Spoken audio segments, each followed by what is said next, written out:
Welcome everyone to CT Talks, episode 12, Breaking into Communications Careers with Caltrans. I'm your host, single host today. Unfortunately, Laura's not here with us, but I'm going to try and channel all my Laura energy and bring you still an excellent episode.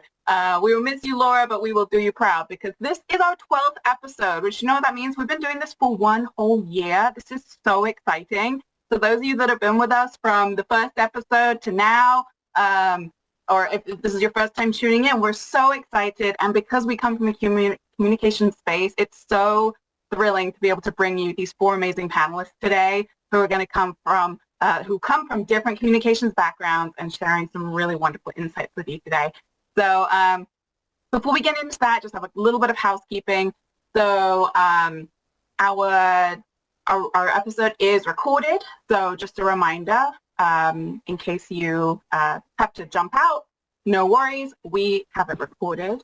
And please feel free to send your questions in the chat. At any point, we'll be jumping into the chat throughout the episode, pulling as many questions as we can. And I can see a lot of emoji love and comments coming in. Please feel free to comment, send your love to our panelists.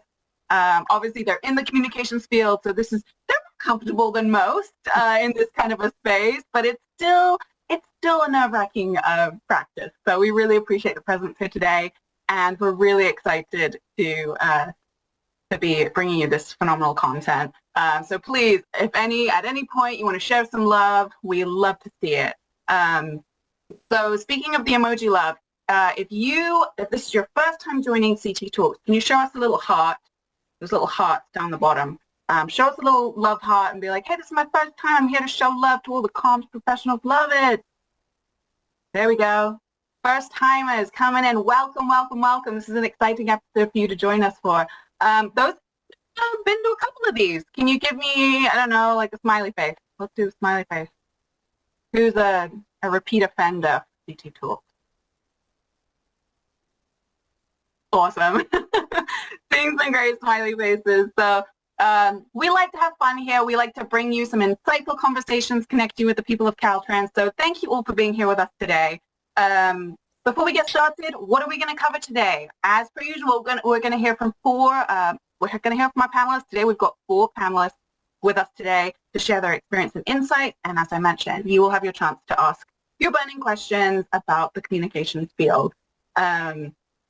And who do we have with us today? We've got four phenomenal individuals in the communication space here at Caltrans. We've got Megan Reese, Hector Chinchilla, Yadira Yaya Whitney, and Rick Brewer. Say hi, everybody. What's up, y'all? You can, yeah. Yeah, we're not muted, right? Hello, everybody. Welcome, welcome. But quiet as I've heard all of you all in the time that we've been meeting. That's perfect. Yeah. Right. So I'm going to go ahead and read your biographies, but because I don't have Laura with me today, I'm going to have to stop sharing. So you'll get to see us while I'm reading those out, which is nice. So let me stop sharing for a second, and I'll introduce you to these wonderful individuals. So Megan Reese has been with Caltrans for the past 6 months. So she's pretty fresh. We love it, Megan. So she brings a wealth of experience from the education sector with a decade of experience in public information, graphic design, and creative social media content. Megan's passion lies in fostering transparent and trustworthy communication between Caltrans and the public. She's a dedicated wife and mother of two, and so she understands the importance of clear and reliable information. Don't we know that's true? She strives to make Caltrans feel like a friendly and dependable presence in the community. Thank you so much for joining us, Megan. We're delighted to have you at Caltrans and delighted to have you here today. Yeah, Excited. Thank you. All right, Mr. Hector with the snaps. Hector has been with Caltrans District 7, which is our Bay Area, in the External Affairs Office for over 5 years. He first started his state career as a public records coordinator with the Labor Commissioner's Office, where he used his communications background to foster transparency and advocacy for the public and the state. Now, as a public information officer for Caltrans, he brings over 10 years of experience in public speaking, community engagement, and analytical and creative skills that help bridge the public to the various transportation projects in the Bay Area. Excuse me, in his role, he represents Caltrans in TV interviews, news releases, public outreach, and social media content to ensure the public information is clear, timely, and impactful. Welcome, Hector. We're so delighted to have you here today. Everyone with the snaps, I love it. All right, next up is Yadira. So she loves to go by Yaya, so from here on out, she's Yaya. But her formal email, if you want to get in touch with her, is Yadira Witt. So Yaya is a graphic designer 3, so the only one on our panel who's actually not in public information officer, but comes with that graphic design background. And she's in our Caltrans District 11, which is our San Diego and Imperial counties, in the external affairs team. She's a dynamic communications professional with a diverse skill set, including public relations, graphic and web design, social media management, live broadcasting, and photography and videography. No big deal, yeah, you know, just throughout her varied career in Mexico and California, Yaya has made significant contributions to education, media art, graphic design, and event coordination, showcasing her diverse skill set and dedication to making a positive impact. Her multifaceted experience and expertise demonstrate her commitment to excellence in various professional capacities. In her spare time, Yaya enjoys spending time with her family, including her husband and her dog, her friends, going for rides on her motorcycle, diving into a good book, and training in boxing. Okay, we got to chat about that. That's awesome. Welcome, Yaya. We're thrilled to have you here today. Thank you. Okay, and last but certainly not least is Rick Brewer. So Rick has worked in the Public Affairs Division of Caltrans for a little more than 2 years now. He was first hired as a Public Information Officer 1 in District 10, which is our Stockton area, and he then took a Public Information Officer 2 position within our headquarters area in Sacramento.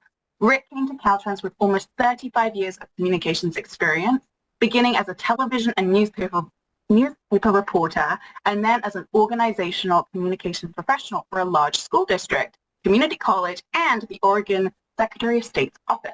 He holds a master's degree from Gonzaga University. In his current role, Rick helps create videos and other content for social media. He drafts and edits press releases, conducts interviews, and coordinates events. This includes being a co-chair of the annual Fallen Workers Memorial at the state capitol and helping oversee the statewide Caltrans Honor Guard. You all do so much. I am so excited to dive into this conversation today. Thank you so much for being here with us today, Rick. Really, really thrilled to get going with this. So let me see. So love it. There's so much love coming in for you all. It's really, really wonderful. So first question, and I'm going to start with Megan, since you're kind of the freshest on the scene. So Megan, what inspired you to become a public information officer? All right. To be completely honest, I feel like throughout my entire life, I was the most talkative person in the room. And so being that way, honestly, just the connection, I love the idea of putting out information to people that maybe I don't know and make those connections. I love networking. I love just the socialization of being a public information officer. To come from where I came from in the school district to Caltrans is definitely a transition. I feel like I knew so much about schools, and coming from being just that fresh 6 months in, it's a change, but I love it. I've loved every minute of it. So I'm excited to be here, and I feel like it's not going to be a quiet little podcast today with all of us in here, because as a PIO, that's what we're here for. We enjoy talking, we like entertaining each other, and so I think it's a combination of all of that. So I'm excited to be here. Awesome. Love it, Megan. You definitely found your footing, because we've seen a lot of the content you've been putting out, and you're definitely in your element. Thank you. Let's kick it over to Rick next. So Rick, why did you become a public information officer? Well, Harriet, I was in journalism for a long time, more than 20 years, first as a TV reporter and then as a newspaper, sports and news reporter. And I was kind of there at the beginning of the end, so to speak, of journalism. I think a lot of us know that what's happened to newspapers across the country in small and medium and even large cities, and how they've shed staffs. They've had to get rid of people. We're starting to see that even in the radio and television areas. And So I kind of saw the writing on the wall a little bit that I too like to talk. I like to write. I like to, use the creative sides of my personality. And like I said, I kind of saw the writing on the wall that journalism wasn't going to end up being my career for the entirety of my life. And so I got out before they kicked me out. And that's when I made the transition from being a reporter to a public information officer, as you mentioned, first with a school district and various other places before finally landing here at Caltrans. So what I like about it is that it continues to use the same skills that I had developed in my throughout my early career. And now I get to kind of do it all as a PIO here for Caltrans. That's awesome, Rick. And I think one of the big things about you is when I first met you, because I work pretty closely with Rick because we're both in headquarters, but you have the best radio voice. I'm like, I think the first time you came on a call, you were muted, and I was like, oh, this guy is like radio. And then you're like, oh, hopefully not a face for radio. And then I was like, oh, no, he's the friendliest. Thank you. That's very kind. Yeah, absolutely. Like, you're definitely, again, everyone's in their element. So glad to be highlighting you today. All right, let's take it down to Mr. Snaps. Hector, what made you want to be a PIO with Caltrans, or in general? Well, to be honest, like as the universe or life just takes us, when I first started my career in state, I had a different path and where I wanted to go. But like Megan mentioned, like I've always been the talker. I've always, since school, I was the first one to raise my hand, sit in the front of school. But also with my family, I had to be the translator and the one that would get information to my family and translate it literally from one language to the other, but a lot of times culturally translate what's going on in the culture, why I need this toy and it's going to make me, more popular or accepted at school, and had to kind of figure out how to talk to mom and how to get some complicated information. So as a kid, I've always been like an advocate for it. But in my career, I guess my direction, I always knew that I was going to be somebody that was going to talk and that wanted to work with people and be able to provide them information, be able to answer questions. That is who I am for my family. I mean, they still call me on how do I get the Netflix on, and having to talk to them over the phone and, explain to them in their own terms, in their own vocabulary, what they need to do. So that's the direction that I had in life. And as life would have it, I ended up in Caltrans from the Labor Commissioner's office, and I started in more of a legal setting with Public Records Act, still something similar where people would ask questions and wanted information. I would have to break it down for them and provide that. But it was my leadership in D4 who, in a sense, discovered me, and they were like, hey, you should come to this team. You should try this out. And when I first started, even when I graduated from communications, I did not think I would be as a public information officer, but now I see it as my craft. I know my craft has been to be a communicator, so any career path that takes me to that similar craft is it's why I ended up as a PIO, and who knows where I'm going to end up later on. Nice. Yeah, so definitely need to be a talker to be in this role, would you say? Yeah. Absolutely. Absolutely. There's a couple questions coming in, like, so you're saying you have to be a chatterbox in order to excel in this. I'm like, I don't even feel like it helps.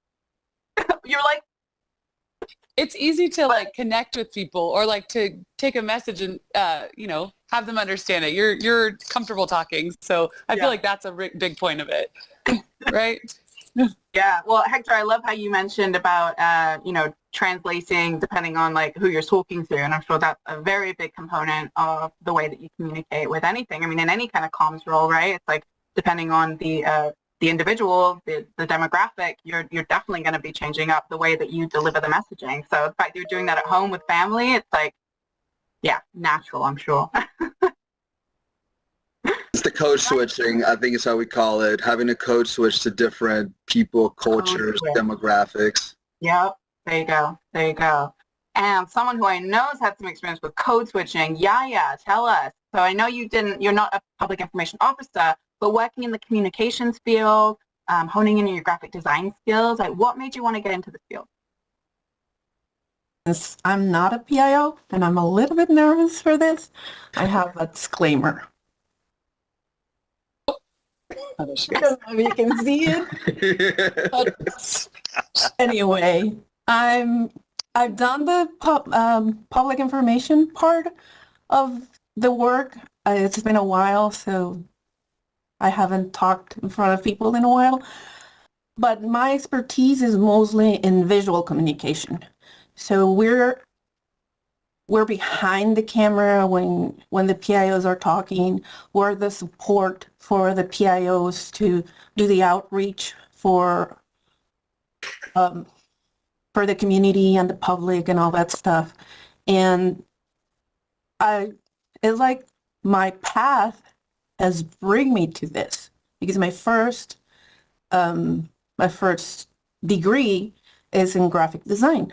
And when I got to doing my Bachelor of Science, they had these two majors, and I avoided the one with video. And then that's what I've been doing a lot. And so that's kind of what is it. And I also go through Spanish and English. I'm a certified interpreter for the state. And many years ago, I was also an interpreter for LSM, which is the Mexican Sign Language for deaf people. And with that, I've been in a lot of advocating for different disabilities and women's rights and all that stuff, mostly in Mexico, but also here in the United States. And one of the things that I'm really proud of when I was working with the deaf community is that we were able to make reality of the inclusion of deaf people in their regular classrooms. Because before it was only the special programs that would accept the disabilities. And now we have deaf people with an interpreter in regular classes from first grade to all the way to college. And that's kind of how I ended here. Little snaps. Big snaps for that. Yeah. That is super cool. And by the way, you seem completely natural. And so you may think you're smarter in Spanish, but you're definitely killing it today already. So, believe in yourself. You're doing phenomenal. It's I love truly, that. by the way, it's truly important for us to be able to do our jobs, to have people like Yaya throughout the state, our graphic artists and our videographers and our photographers. We would not be able to do our jobs without them, and their unique ability to be able to communicate, as she said, visually in today's world is absolutely, it's 100% important. And so, she's a public information officer without the title, because that's exactly what they do. Thank you. Deal with being patient with all of us, all my graphic design team, like, okay, what else are we going to change? And I'm like, I'm sorry, one more thing. So you have the patience for it too. So comes with that. So Yeah, visual communication is huge. And I love that you spoke about breaking into like the deaf community as well. So just kind of like different forms of communication. And it's incredible to hear bringing those skill sets all to the forefront. So really, really cool. There's a lot of people in the chat that are interested from like an entry-level perspective. Quite a few people are saying they're new grads, or they're looking to get into communications or get into public affairs. What kind of advice would you guys give to them? Does anyone want to take that one? Rick, with 35 years, should Rick, start. Well, the funny thing is that it probably is different today than it was when I started, right? So it probably does require, and I could be wrong. So, take what I say with a grain of salt here. But, if you can find a good entry-level position even in a journalism type position to begin with, to get your feet set in how to tell stories, how to shoot video, how to interview, how to write, then that transition is fairly simple. If there are once in a while, for instance, right now we even have what we call an assistant PIO position that we're hiring for, but those are relatively rare, and so the getting into PIO probably does take some sort of first job, maybe elsewhere, to like I said, to get those foundations set. And once you have maybe a year or so of experience doing that, then the transition's much easier. My younger colleagues know better about probably than I do, but that would be my suggestion. Yeah, because that's how I started, was through the Public Records Act as coordinator. It gave me the ability to learn about the departments that I was working with, because people would ask questions and I would need to go find the answer. And then as a PIO, it was a little bit similar, but without the legalese part of it afterwards. I would get an answer and I would have to find a way to interpret it. But Rick is right. To get into the state, oftentimes you kind of have to start at an entry-level position, which is Staff Service Analyst or AGPA, Associate Government Program Analyst, which are positions that you can get right after college. But it's one of those things that once you're in, it's about fitting and finding where your tribe is and what you want to do, because these are positions that are very broad, specifically SSAs and AGPAs. They start off very broad. They can put you in any division within the department, and then from there, you just got to come make friends with us and our colleagues. And kind of like I mentioned with myself, I felt like that I was a bit discovered. I was kind of like pushed on to apply for the position, and it just fit afterwards. Yeah, you're raising your hand. Yeah, go ahead. I think also for people that are just getting into those entry levels, there's a program, I don't know if there's also in the other districts, but we have a mentor-mentee program, and that's a great way to know where you want to be. When I was applying for this job, I've been here for 5 years, I had an unofficial mentor, and he sought me and he said, well, what do you know how to do? I'm like, well, I do this and this, sorry, and this and this and this, and there's no public information officer title in Mexico, as far as I know. And he told me, well, you can apply for a public information officer. I'm like, what's that? So sometimes we don't know what we can apply for, because my what I studied was graphic design. I was looking for the specific position that said graphic designer, and it wasn't opened. And when I told him everything that I had experience in, he told me that. So probably look for someone. I mean, he's an engineer, so you don't have to go only to external affairs or public relations to get that mentoring and figure out how to start. And honestly, when I applied, I was a little desperate. So I was like, I'm going to be a custodian. I don't care. I just want to, like Hector said, I just want to foot in to the state and they'll figure it out. And I was lucky that I got this position, but the mentoring is a great tool. I love that you said that, and so I actually plugged in all of your LinkedIn profiles, so you're all mentors to anyone who's looking to connect with someone in this space.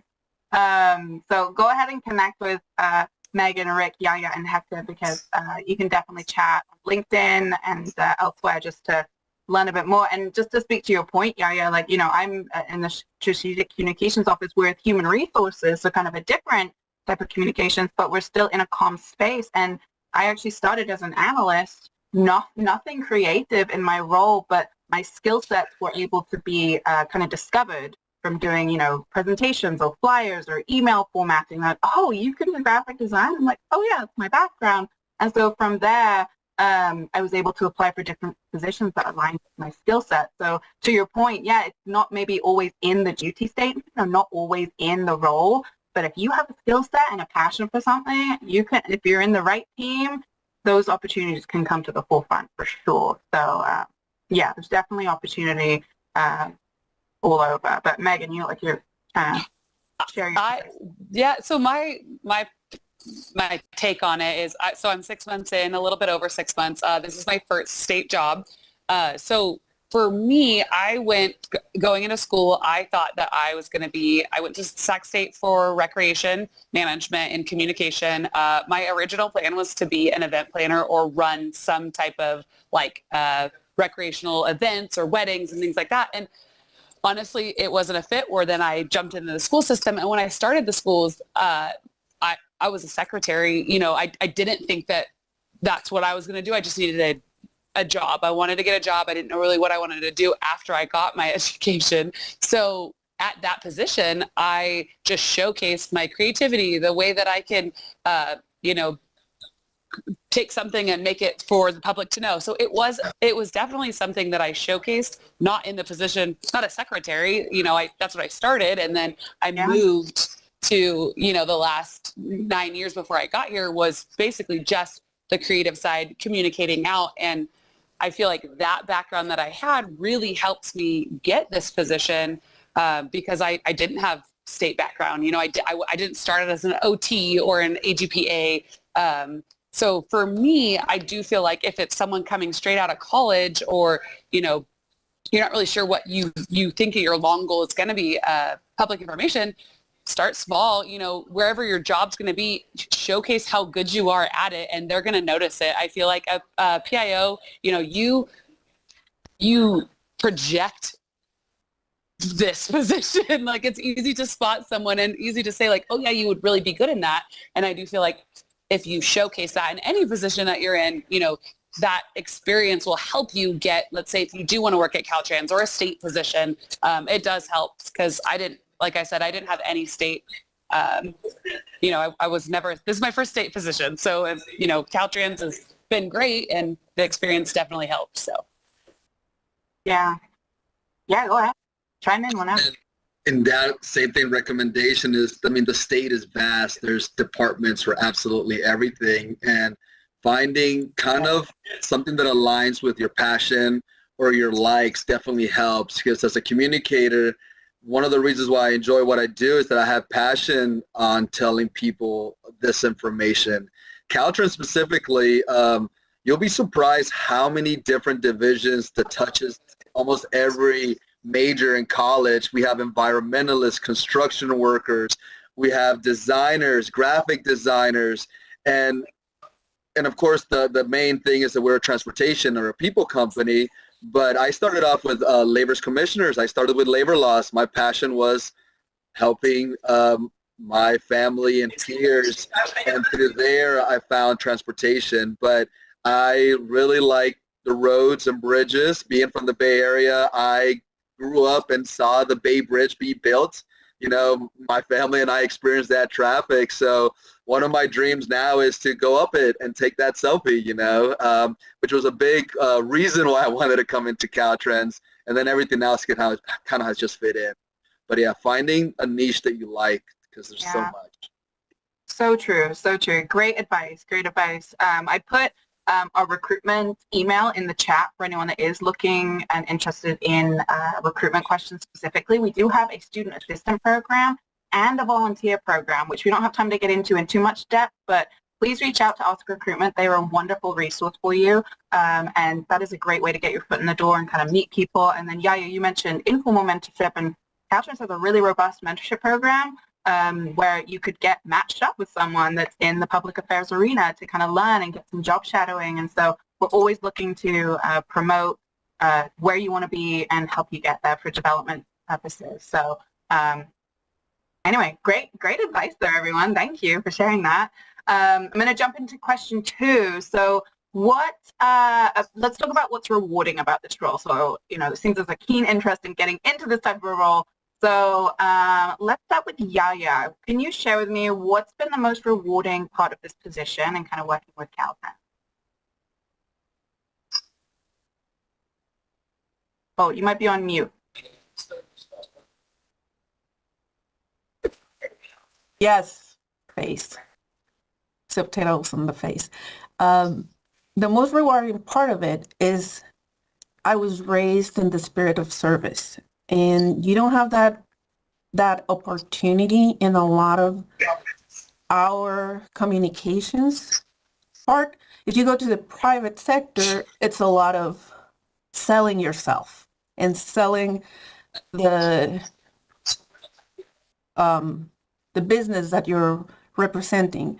But here you work for the community and you're a part of that community. So being on the road, I'm here, we're right at the border, and we live, this is a really different community from others, because we're kind of, when you talk about San Diego, it's more like Tijuana, San Diego. They're like one.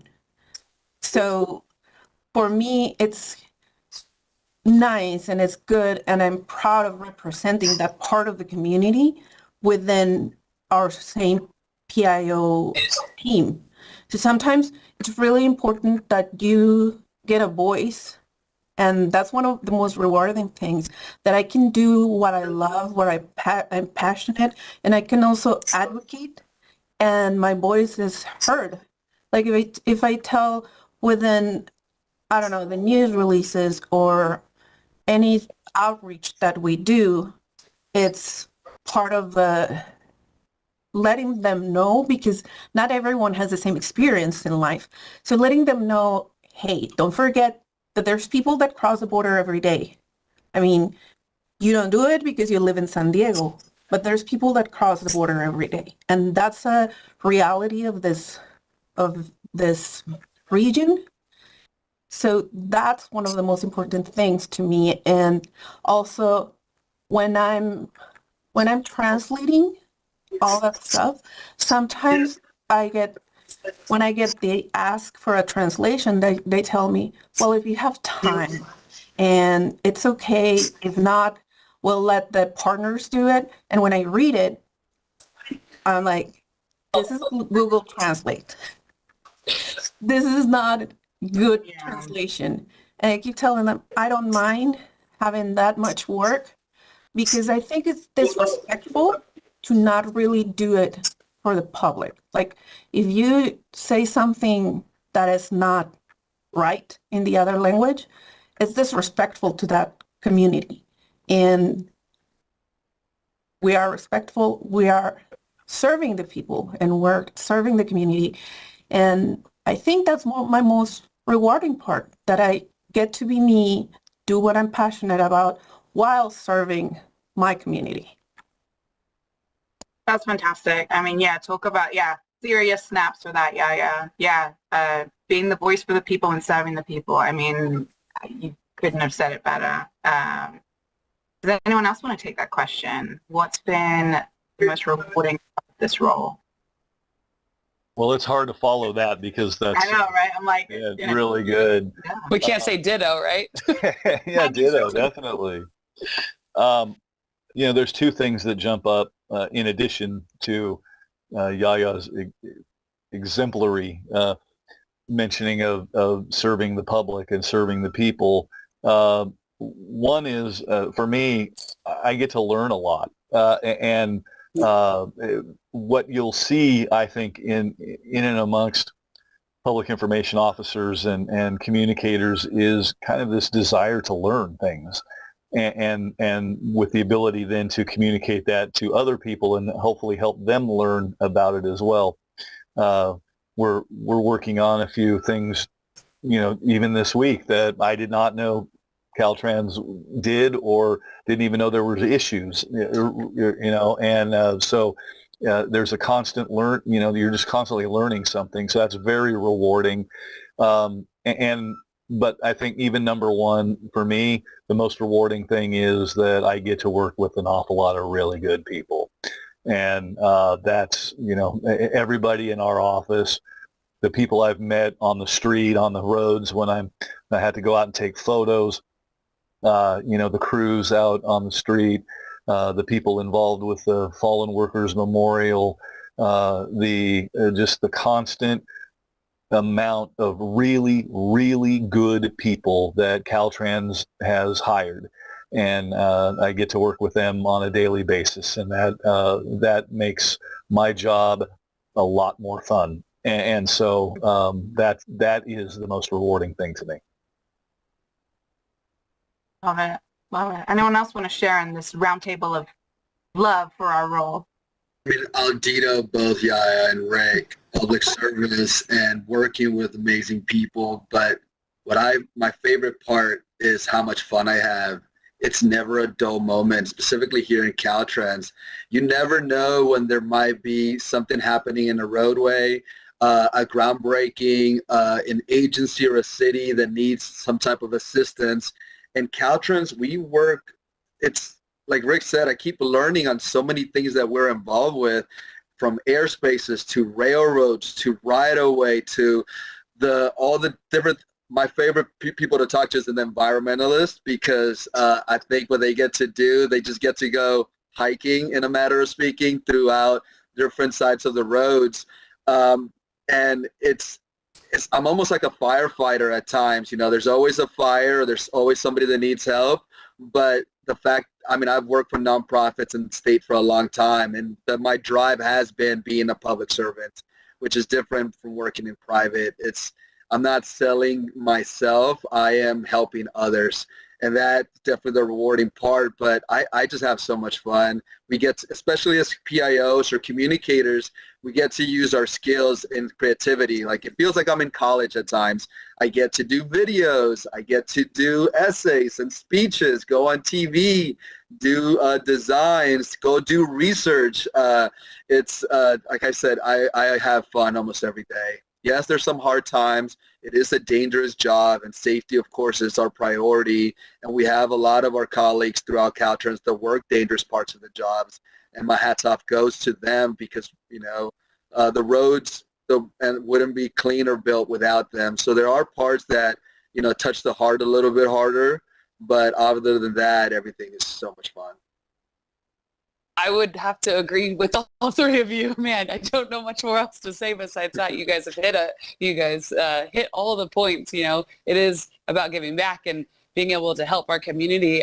For me, rewarding also, I would have to say, is like, I love the fact that I go to a job, and if I choose to be at a desk all day, I can. But I could also choose to be boots on the ground. So if I want to go out and I want to physically see, like, understand a project, like, to me, that's rewarding. That's an exciting day that I get to have. So I feel like, along with all the things of, like, yes, I'm out there helping, we're communicating with the public and making sure that people know. It's also, you know, I get to see what other people do, and I could choose to report about that, or, you know, I just had I did a bridge crew. I went and met with all the bridge crew, and I met amazing people, and they told me all about their jobs, and I got to write an article, and I did a reel, and, you know, just like, that's rewarding. Like, I love my job, but I love to showcase other people's jobs, that they also have, like, such a big heart about it. So, you know, one of the guys that I met, his name's Doug. He is the U-Bit.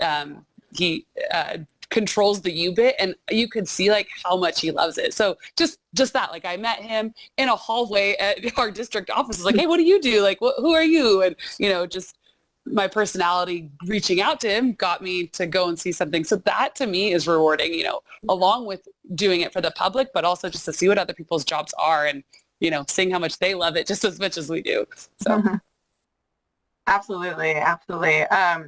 There's a few people in the chat asking, what exactly does a PIO do? Does anyone want to take that in a nutshell? What do you guys do? I think it depends from district to district at times, but speaking here in the Bay Area, but I think ultimately we are a translator of engineer talk to my mom. You are and layman's terms to the, yeah, gotta. Exactly, because, imagine that there is, why is there traffic? Is a lot of the questions that we get asked, right? And we could have an engineer explain to them how the bore is malfunctioning, and it's a 5-year rehabilitation, and we need to put RJ1 rubberized asphalt, recycled cement because we're going to come back in 3 years, or we let them know, look, the roads needed fixing. It's going to take this much time. Be patient with us. And these are the alternative routes, and this is what you can communicate, and this is how you can keep up on what the work is being done. So I think we're just translators of information from engineer talk to our families. To keep it simple. Yeah, I love that. Rick, you're on mute, but you're looking like you wanted to contribute there. I'm sorry, I forgot I was on mute. Do you want to show some of our stuff? Yeah, this could be a good spot to do that. Yeah, let me share that real quick. That'll give you out there some idea of what we do anyway. Yeah. Rick, I do have a question for you because you work in headquarters and we are, you know, like you oversee all the districts basically for public information. Like I actually do not know this question. So do you kind of do the same things as what we're talking about? You know, like Hector mentioned, you know, we layman's terms traffic, you know, oh, there's traffic, but for headquarters, I mean, that's a different role, right? You have, you know, different. A little bit different. We don't do the traffic necessarily, you know, any of the closures and that kind of thing. Although we do amplify that on social media when you guys send up stuff when there's, you know, a closure for one reason or another. We are typically working on some of the, you know, more programmatic type stuff. So as Hector kind of mentioned, you know, fish passage, wildlife passage. The state rail plan is coming out, so we're working on, you know, rail information that'll be, you know, broadcast and sent throughout the state. So we're working with a lot, like I said, a lot of the programmatic things that Caltrans is doing.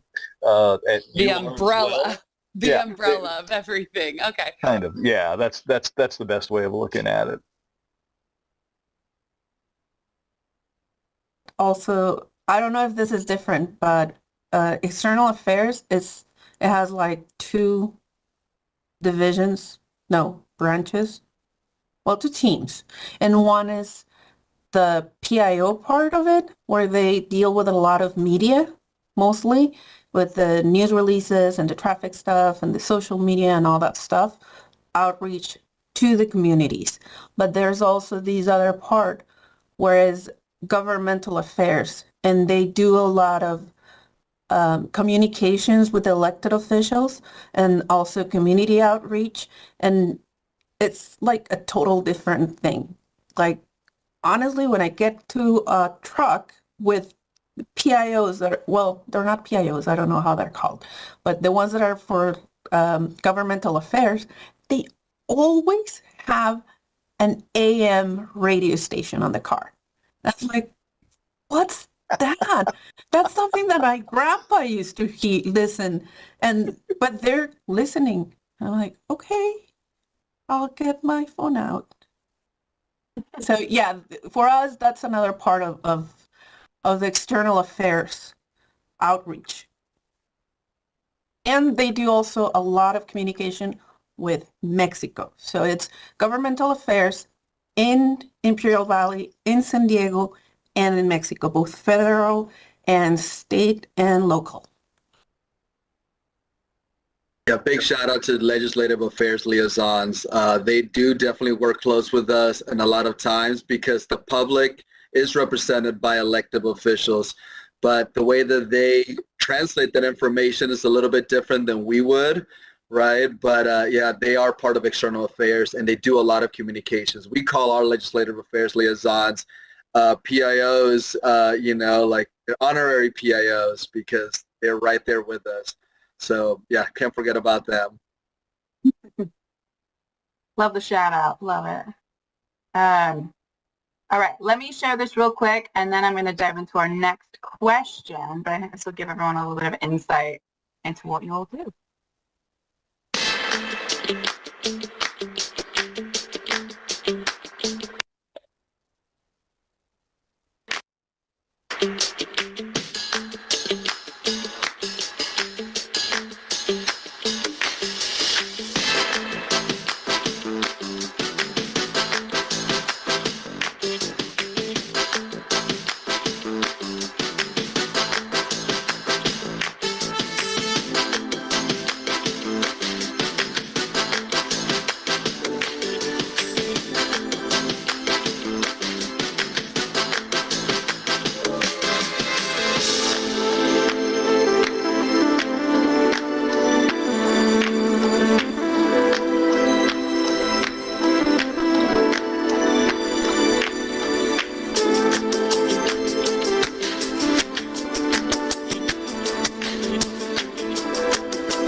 From Eureka to El Centro and many places in between, Governor Gavin Newsom's Clean California initiative has used public art and local artists to add and restore beauty to cities, counties, highways, and byways.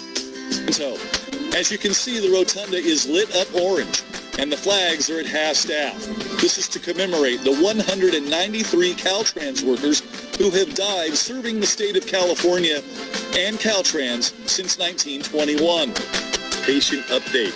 On March 5th, Caltrans and the San Joaquin Regional Rail Commission will formally launch the new Venture passenger rail cars on the Amtrak San Joaquin's line with daily round trips between Oakland and Bakersfield.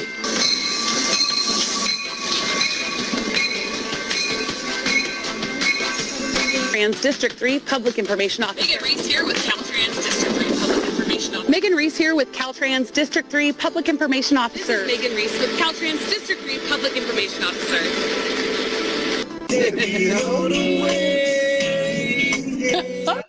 We're out here in traffic reporting live on westbound 37 detour. Right now we're on northbound 29 going to Napa to observe how the traffic is doing. Stay tuned. We'll be back.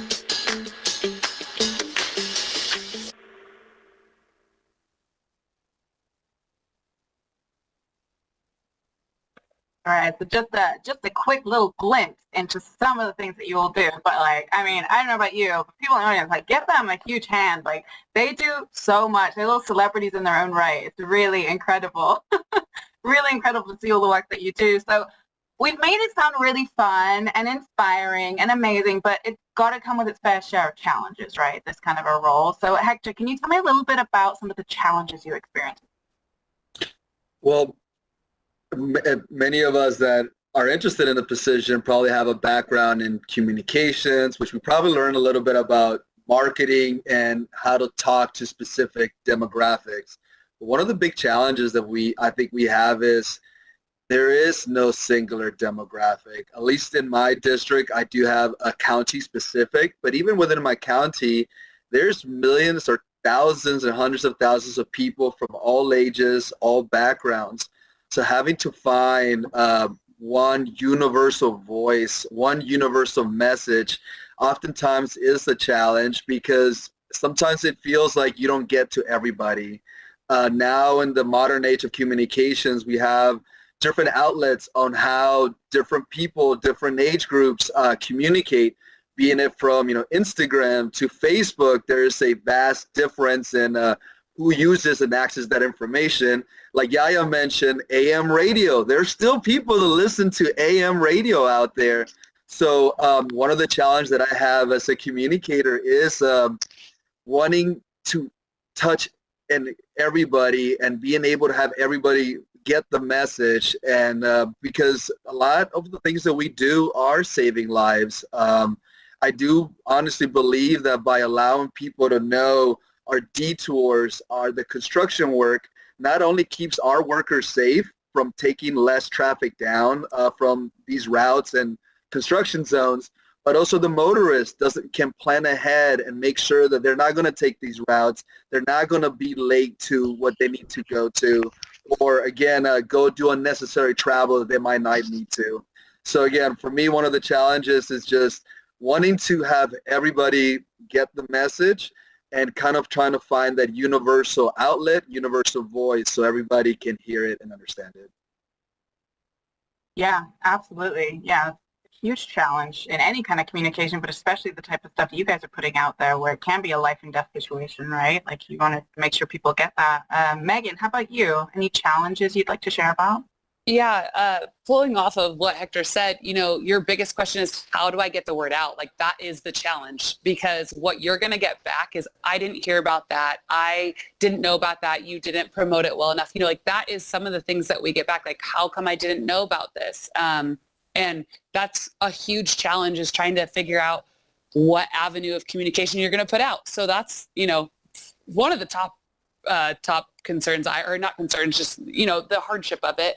And then the second thing for me, I've told myself a million times, and this might just be me, I'm new, I don't know if this is a PIO shouldn't do this, but I have a really hard time. I just dive into the comments of people when you post on Facebook or you post on Instagram, and it's hard. That's a challenge for me. Like, people say, you don't need to read them, but that I do. And so that's hard for me, that we're out here being a face for a company, that sometimes people don't agree with. And that's the challenge. But also you have then the great comments that come out like, thank you so much. My vacation was so much easier because of your traffic alert and things like that. So it's a balance, but I would say how to get out the word and don't read the comments on Facebook.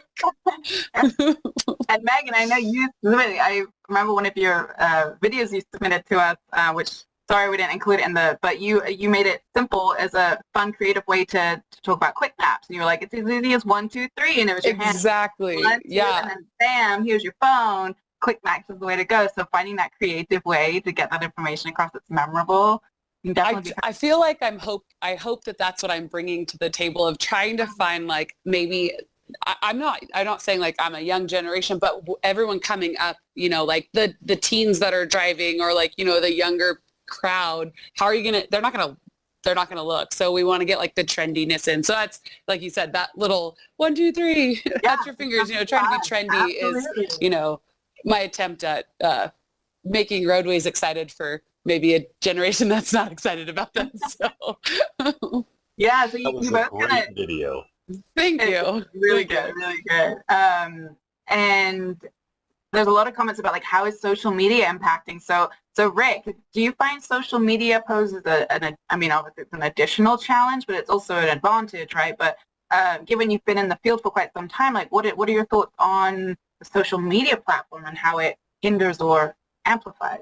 I'll tell you, when I first started in this, we didn't know what social media was. And that tells you I'm much closer to retirement age than any of my other colleagues on this panel today. So that tells you where we came from.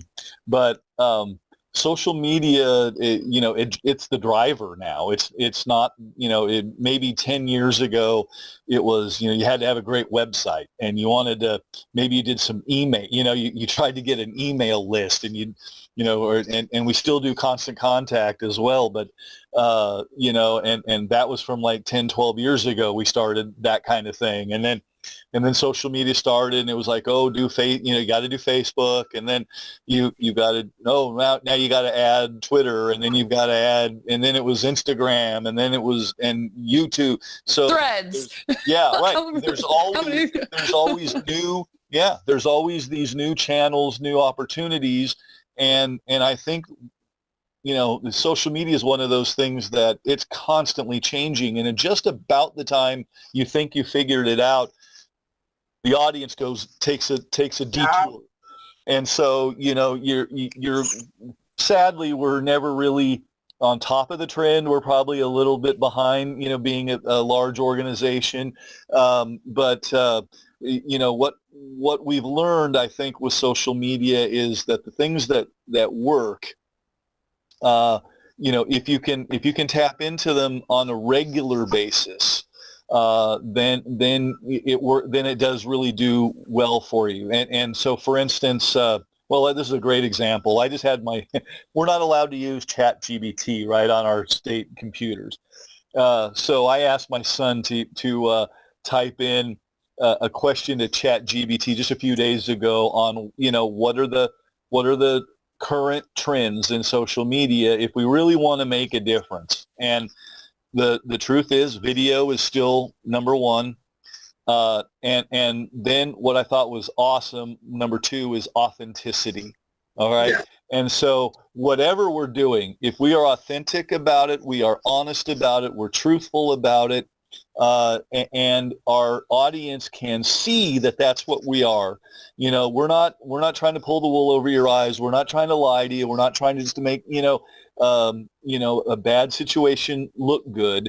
You know, we are honest and authentic about what we're doing. People will follow us. They'll react to us. They'll engage with us. And that's when, our communication gets better. So, all of us, are dealing with social media. But we're all, again, it goes back to that whole thing about learning. Just about the time we think we've got it figured out, we learn that we don't, and we've got to continue to be up and working and doing our best to get that message out to everybody using social media. Absolutely. Yeah. How do you find as like the visual communicator the challenge, or speaking on social media or just as a whole, any challenges you wanted to touch on quickly? I know we're coming up to time. For my side of the visual side, it's double translation. So the PIOs kind of translate it to us, and then we have to translate it into visuals. One of the things that we really work into include in all of our visual communication is to make sure that we include our values, the Caltrans values, into the communication. So maybe it's very subtle, but we try to do all the inclusion, all that stuff, and like Rick said, being more relatable. Because at the end of the day, we are people. And sometimes the public gets this idea that this is a state agency and it's a thing. And we're a big family, and the same as you, the most important thing is safety. And that's one of the things that is very important for us also, to communicate visually. And maybe I'm jumping to other question, but like you said, we're out of time. One of my proudest things that I've done, and it came up in the videos, is I made a design to honor our fallen workers. And I didn't know that it was going to go statewide, and they have it in all the rest stops. And for me, that's a proud moment because I did it, but also because I'm very, very interested in the safety of our maintenance workers. We also go to the field, but not as often. And I mean, there's a way that visually, because that's the best way that a lot of people get the impact of what we're talking, is please, please, please, please be alert on the work zones. Please keep them safe. I mean, sometimes it could be shocking. I've worked also in videos that are a little bit shocking, but it is what it is. Like, you're going to kill me if you don't pay attention. That's how it works. You're killing me. It's not, oh, I swerve and got the cone and it's not a big deal. It's just a cone. Well, behind the cone is a person that is working, and we're working for you. And it's kind of not fair, but I think that's one of the biggest challenges, to translate all of that information into visuals, and visuals that can bring the message across without words. Because sometimes the PIOs are not always available, or they're not going to be always going on social media. Sometimes we have to get also the visuals, the videos, the graphics, and all that stuff. Mm-hmm. Definitely. I mean, so true. I think from all of your insights on the challenges, the authenticity and the messaging of the organization just comes through, and it's finding those ways of being creative or memorable or being the most authentic we can be, in relaying that information and trying to get that word out. So I really admire everything that you all do. You're contributing so highly to the mission of our organization. There's so much love coming in the chat. People are saying this is not an easy job and you all are killing it. We highly appreciate what you do day in and day out. You're keeping our construction workers safe, and our news stations are being represented by Caltrans. So thank you. You all are incredible, and I wish we had more time to go into more questions, but if you did submit a question in the chat, I will capture those and send them out to our panelists. And when you guys have a second, maybe you could write a little response and we can send those out with the recording so everyone gets the full experience, because I know there's a lot more that we could share on this topic. This has been extremely, extremely insightful, and so I can't thank you all enough. And thank you all to our audience for making it out today. We really appreciate you. We appreciate all the love, all the comments. There was so much love coming through this entire episode. You all brought in quite an enthusiastic audience, and I just want to give a huge round of applause to you all. You're such wonderful individuals. It's such an honor to get to work with you, and I so appreciate you being on the panel here with us today. So thank you from the bottom of my heart. Thank you on behalf of Laura and myself. Laura's here in spirit, like she's bringing the love too. And for those of you listening, thank you so much for joining us. We are so thrilled that you enjoyed this. It looks like there's a lot of positivity coming through. So thank you. If anyone has any suggestions for future topics, be it in the comms field or anything in particular, please reach out to us, dhr.communications@dot.ca.gov, and we would love to hear from you on any suggestions for future episodes. And speaking of future episodes, please make sure to tune in next month for episode 13. That would be a lot.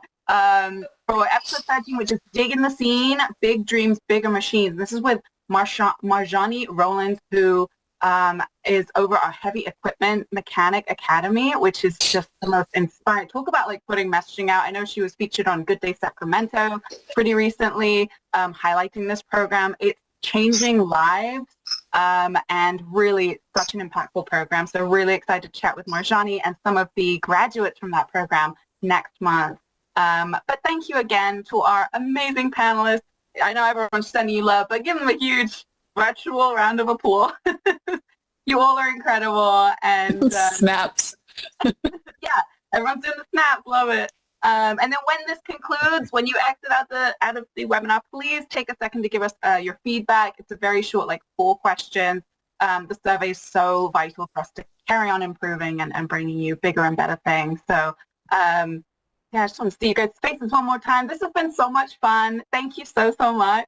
And yeah, thank you for all that you do for Caltrans. You're inspiring individuals. You really are. Thank you. Thank you, Harriet. Thank you for putting it on. It's awesome. Yeah, thanks.